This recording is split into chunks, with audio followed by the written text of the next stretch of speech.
Hello, YouTube. Just want to follow up on the second chapter, part 2, to Zecharia Sitchin's The 12th Planet.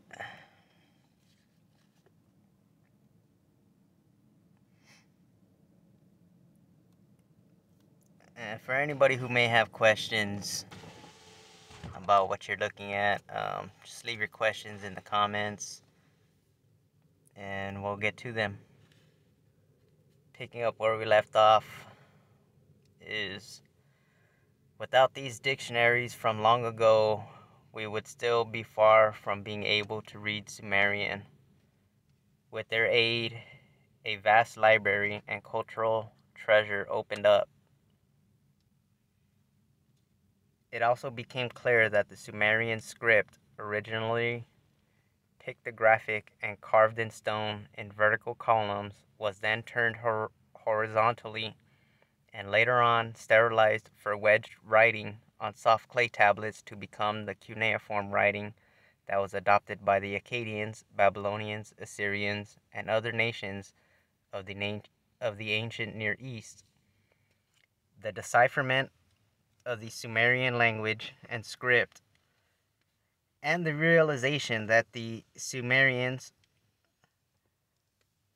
and their culture were the fountainhead of the Akkadian, Babylonian, Assyrian achievements, spurred archaeological searches in southern Mesopotamia. All the evidence now indicated that the beginning was there. The first significant excavation of a Sumerian site was begun in 1877 by French archaeologists, and the finds from this single site were so extensive that others continued to dig there until 1933 without completing the job. Called by the natives Tehlach, or mound, the site proved to be an early Sumerian city, the very Lagash of whose conquest Sargon of Akkad had boasted. It was indeed a royal city whose rulers bore the same title Sargon had adopted, except that it was the Sumerian language, N-C, which translates to righteous ruler. Their dynasty had started circa 2900 BC and lasted for nearly 650 years. During this time, 43 NCs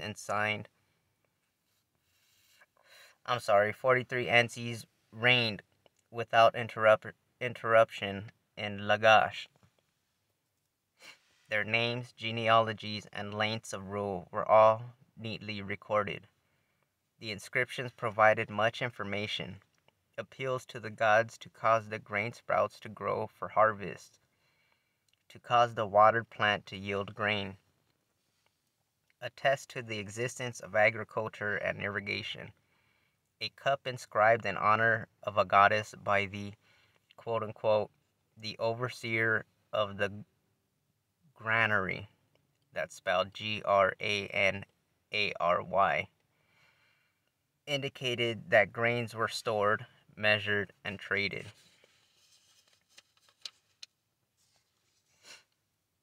An NC named Aeonatum left an inscription on a clay tablet which makes it clear that these Sumerian rulers could assume the throne only with the approval of the gods. He also recorded the conquest of another city, revealing to us the existence of other city-states in Sumer at the beginning of the 3rd millennium BC.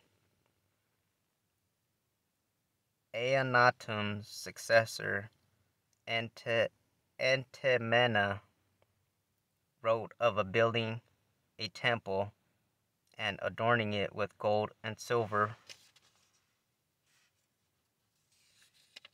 planting gardens, enlarging brick-lined wells. He boasted of building a fortress with watchtowers and facilities for docking ships. One of the better known rulers of Lagash was Gudea, spelled Gudea. He had a large number of statuettes made of himself, all showing him in a votive stance, praying to his gods. This stance was no pretense. Gudea had indeed devoted himself to the adoration of Ningirsu, his principal deity, and to the construction and rebuilding of temples. His many inscriptions reveal that in the search for exquisite building materials, he obtained gold from Africa, and Anatolia, silver from the Taurus Mountains, cedars from Lebanon, other rare woods from Ararat, copper from the Zagros range, diorite from Egypt, carnelian from Ethiopia, and other materials from the lands as yet unidentified by scholars. When Moses built for the Lord God a residence in the desert, he did so according to very detailed instructions provided by the Lord.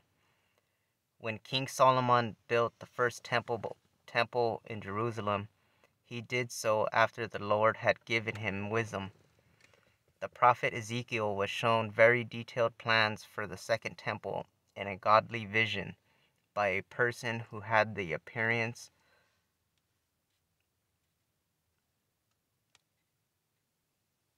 of bronze and who held in his hand a flaxen string and a measuring rod. Namu, ruler of depicted in an earlier millennium how his God, ordering him to build for him a temple and giving him the pertinent instructions, handed him the measuring rod and rolled string for the job. 1200 years before Moses, Gudea made the same claim. The instructions he recorded in one very long inscription were given to him in a vision. A man that shone like the heaven, by whose side stood a divine bird, commanded me to build his temple. This man who, from the crown on his head, was obviously a god, was later identified as a god Ningirsu. With him was a goddess who held the tablet of her favorite star of the heavens. Her other hand held a holy stylus, with which she indicated to Gudea the favorable planet. A third man, also a god, held in his hand a tablet of precious stone. The plan of a temple it contained. One of Gudea's statues shows him seated, with his tablet on his knees. On the tablet, the divine drawing can clearly be seen. Wise as he was, Gudea was baffled by those architectural instructions, and he sought the advice of a goddess who could interpret divine messages. She explained to him the meaning of the instructions, the plan's measurements, and the size and shape of the bricks to be used. Gudea then employed a male diviner, maker of decisions, and a female searcher of secrets to locate the site on the city's outskirts where the god wished his temple to be built. He then recruited 216,000 people for the construction job. Gudea's bafflement can readily be understood, for the simple-looking floor plan supposedly gave him the necessary information to build a complex ziggurat, rising high by 7 stages. Writing in Der Alte Orient in 1900, a Bilderbeck was able to decipher at least part of the divine architectural instructions. The ancient drawing, even on the partly damaged statue, is accompanied at the top by groups of vertical lines whose number diminishes as the space between them increases.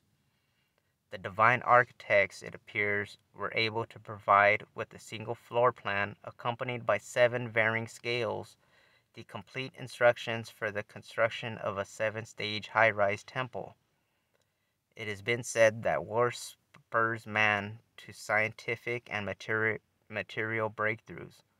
In ancient Sumer, it seems temple construction spurred the people and their rulers into greater technological achievements. The ability to carry out major construction work according to prepared architectural plans, to organize and feed a huge labor force, to flatten a land and raise mounds, to mold bricks and transport stones, to bring rare metals and other materials from afar, to cast metal and shape utensils and ornaments, all clearly speak of a high civilization already in full bloom in the 3rd millennium BC.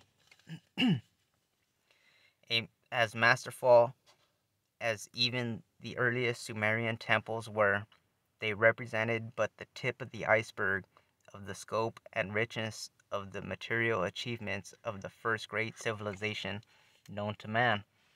In addition to the invention and development of writing, without which a high civilization could not have come about, the Sumerians should also be credited with the invention of printing.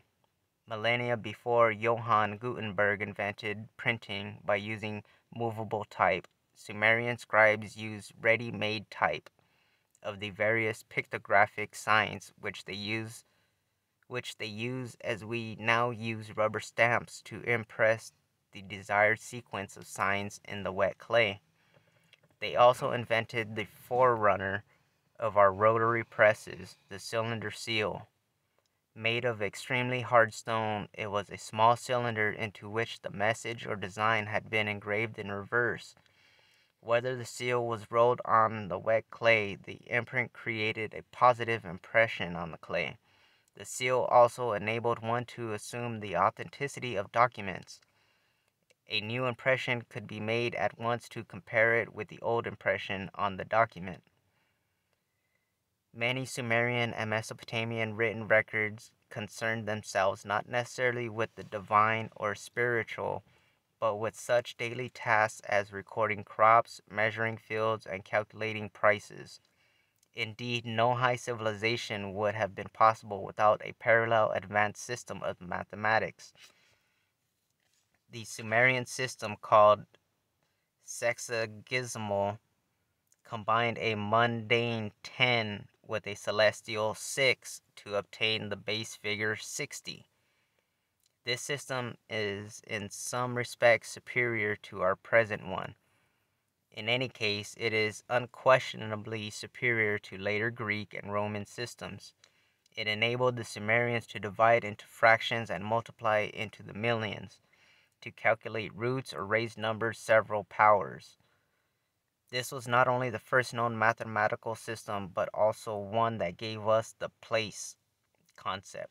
Just as in the decimal system, 2 can be 2 or 20 or 200, depending on the digit's place. So could a Sumerian 2 mean 2 or 120, which is 2 times 60, and so on, depending on the place.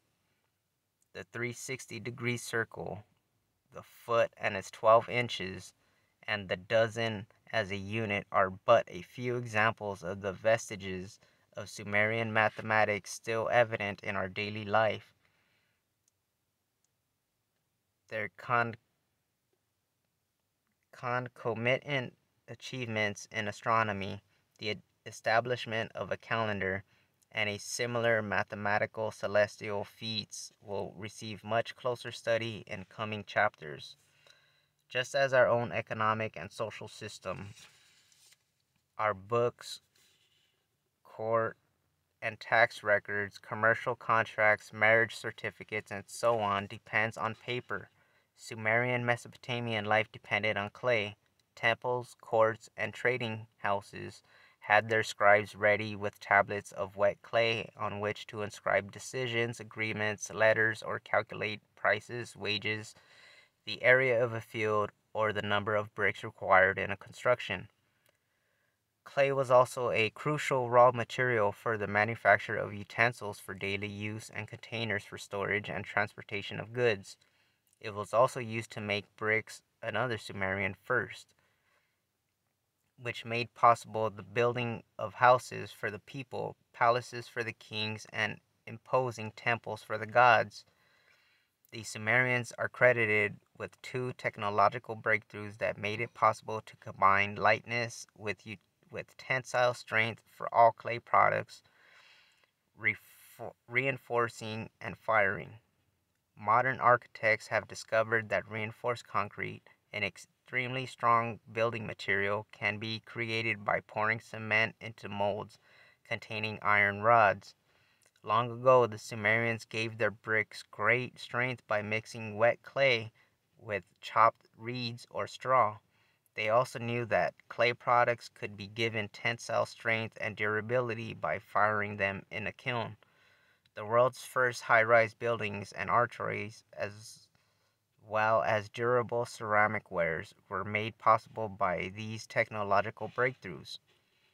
The invention of the kiln, a furnace in which intense but controllable temperatures could be attained without the risk of contaminating products with dust or ashes, made possible an even greater technological advance, the age of metals. It has been assumed that man discovered that he could hammer soft stones, naturally occurring nuggets of gold as well as copper and silver compounds into useful or pleasing shapes sometime about 6000 BC. The first hammered metal artifacts were found in the highlands of the Zagros and Taurus mountains. However, as R.J. Forbes wrote, the birthplace of the old metallurgy, pointed out, in the ancient Near East the supply of native copper was quickly exhausted, and the miner had to turn to ores.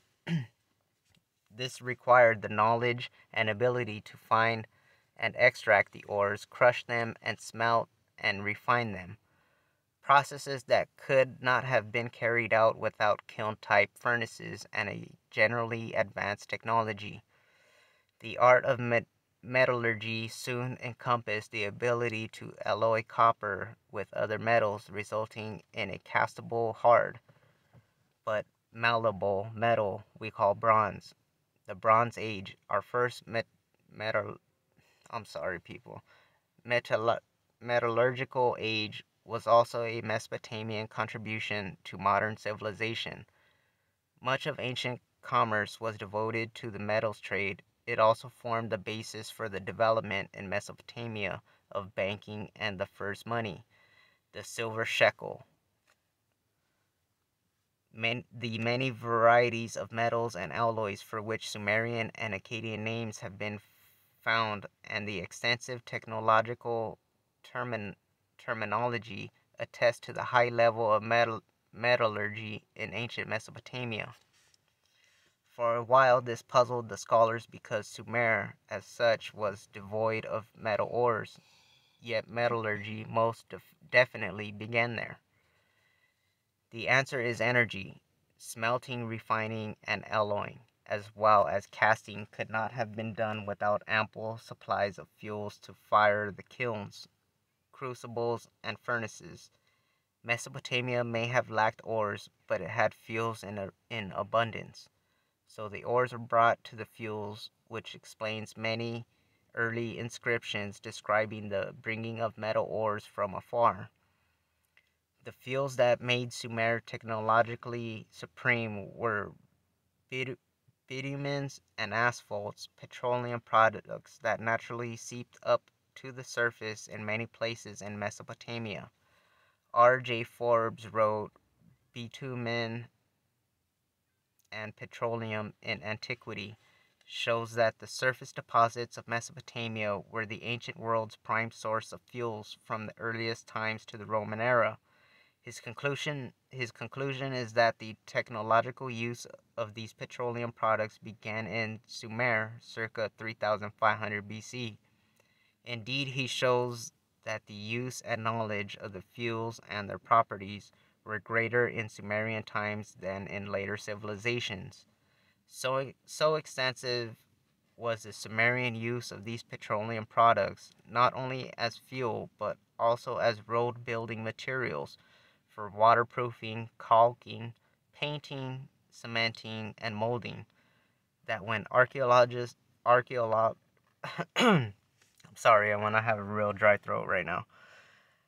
That when archaeologists searched for ancient Ur, they found it buried in a mound that the local Arabs called Mound of Bitumen. Forbes shows that the Sumerian language had terms for every genus and variant of the bituminous substances found in Mesopotamia. Indeed, the names of bituminous and petroleum materials in other languages, Akkadian, Hebrew, Egyptian, Coptic, Greek, Latin, and Sanskrit, can clearly be traced to the Sumerian origins. For example, the most common word for petroleum, naphtha, Naphta, derives from the napatu, Napatu, which translates to stones that flare up. The Sumerian use of petroleum products was also basic to an advanced chemistry. We can judge that the high level of Sumerian knowledge not only by the variety of paints and pigments used and such processes as glazing, but also by the remarkable artificial production of semi-precious stones, including a substitute for lapis lazuli.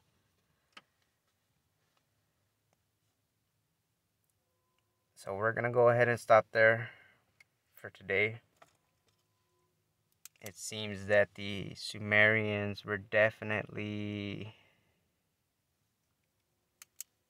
involved with the oils and basically